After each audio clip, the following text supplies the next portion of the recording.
So I guess we'll start with hi. Hi. Hi. How's it going? Good, thanks. How are you? Yeah, good.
Originally from Drysdale on the Ballarat Peninsula. What's that?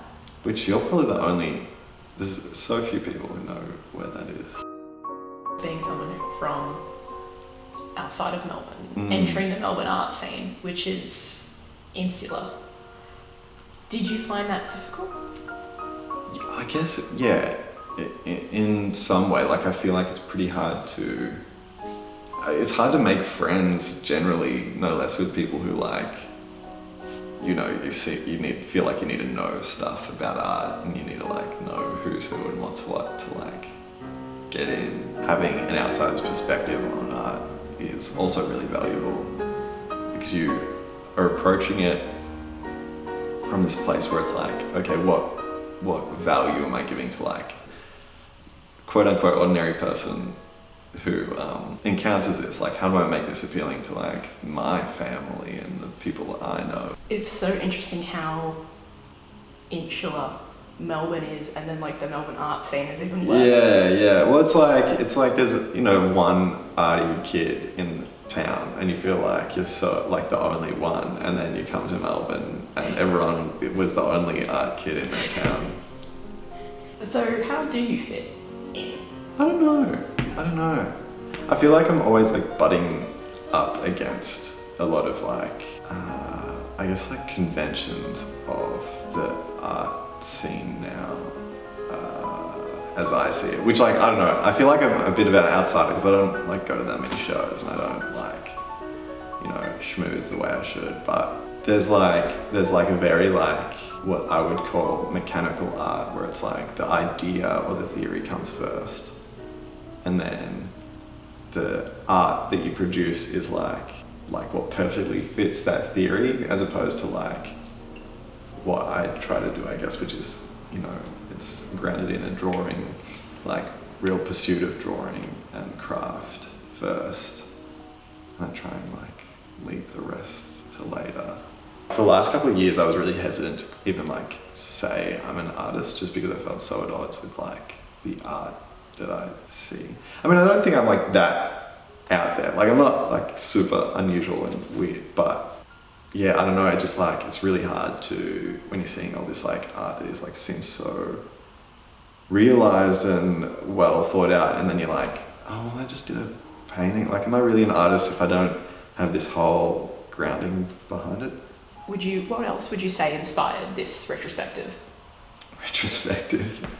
I guess it is. It's only a year. Like, you can't really have that much retrospect in a year. I don't know. I guess it's like a lot of it comes from like observational drawing and things I feel like I'm seeing a lot.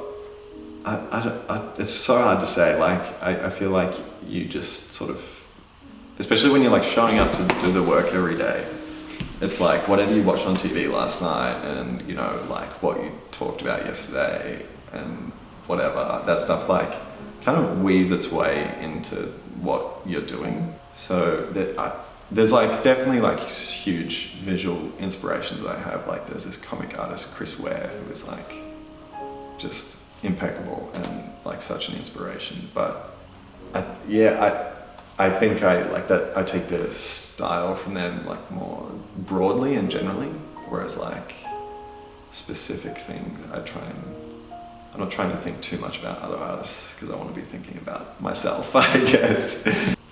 Comics and comics culture sort of thing going on.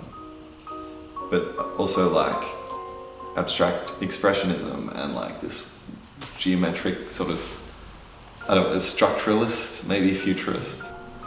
And then the stuff that doesn't really fit with this didn't like go into the exhibition. So like, you know, there's probably, I think if you saw it all, like it would seem so much more sporadic and less, you know, organised, I suppose. I felt that you really had an idea of what you wanted to do with exhibition-wise and in-store-wise. And what were some of the really specific aspects that you wanted to focus on? I definitely wanted to make a work, like a exhibition of like a pretty large scale, especially coming to this big work. I think scale is something I'm like thinking about with sort of the names of the pieces and the, you know, guidelines that I wanted to leave in. Is sort of, I wanted to sort of like not abide by this convention of like this pristine space, right? Like really draw attention to what's being done. Draw people's attention to like how these things are hung and how this all comes together, and I don't know, make a bit of a joke about it as well. A quote that was stated about the exhibition was it was a playful take on the conversation of what it is like to live and die in the 21st century. And I was wondering if you wanted to expand on that at all. Yeah, well, I said a couple of things that were like very like grandiose ideas about what the exhibition was about, because I didn't really know, like I just kind of, I don't know, I've got a very eclectic like mix of work in here. So I feel like I said what it is to live and die in the 21st century, and what is love and how do we find it was another thing I said about it, which aren't like, it was kind of silly at the time, but it's not technically like untrue. I think all art in some way reflects living and dying in our current time, and you can't really avoid like making the art of now. Like if you're making art now, it's like inherently like present. What's something that you wish you knew before you started these works? There was like, some people would really respond to things that I didn't think like, or, you know, I didn't think put as much effort into them, to be honest. And I guess it's nice to have that reaction, because it's like, it sort of validates your activities at like in the studio that often seem like so fruitless. But it's also like, I'm never going to be able to have the hindsight of having had the exhibition and being like, it was all worth it, you know, like, but I think now I definitely feel like it's, having had an exhibition like this, I can see an end point. So when I'm like in the studio, it's like, okay, there's gonna be a thing at the end of this, like there's gonna be a big show, and like it'll all come together and not be so like, I don't know, self-doubting. So do you think that the life of an artist is sustainable? There's like an ideal version where it's like I get famous and I just pump stuff out for like the next 40 years and get like a tenureship here and whatever. But no, I'm probably gonna be like making coffee until my late 30s, and then maybe I'll abandon this lifestyle then.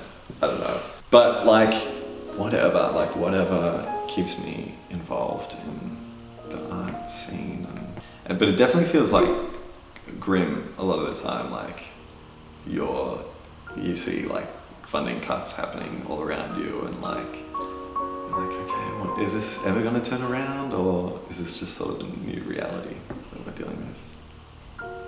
Do you think there'll always be a need for exhibitions? I guess I probably have a biased perspective because I see like the physicality of art as being like so important to taking it in. Like, I mean, like there's this inherent like compression or whatever going on when you are having an online space that, you know, conceivably takes away from the, you know, original. And it's like a great like community building thing too, like, yeah, meeting people there. Yeah, but yeah, especially after the last couple of years we've had, it's hard to say, because like you know, using online format as an example, it's like accessible to everybody and everyone has the same perspective on it, and yeah, I'm probably not the one to ask. Again. I think, yeah, I'll go bigger in the future, probably. Go bigger. My ceilings don't get any bigger, Charlie. But you can go like horizontally.